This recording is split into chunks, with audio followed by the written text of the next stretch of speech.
你可要看好了，把牛肉放到啤酒里泡一泡，就能得到一份和西餐厅一样鲜嫩多汁的黑椒牛排。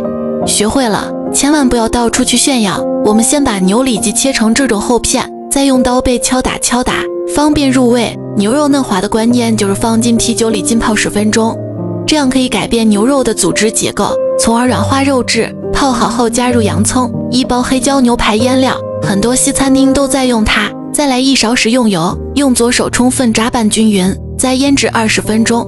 每次可以多做一些，放到冰箱冷冻。孩子想吃了，随时可以拿出来煎一煎，煎至2面金黄即可。聪明的妈妈是坚决不会给孩子吃外面的合成牛排的，自己做的干净又放心。牛肉是一种优质的蛋白质来源，有助于维持身体的正常功能和修复组织。牛肉是一种很好的铁质来源，有助于预防缺铁性贫血。牛肉中含有的锌和维生素 B6 可以帮助维持免疫系统的正常功能。牛肉中的蛋白质和氨基酸可以帮助促进肌肉生长和修复，对于运动员和健身爱好者来说是一种很好的食物选择。牛肉中的蛋白质和脂肪可以帮助维持饱腹感，减少食欲，有助于控制体重。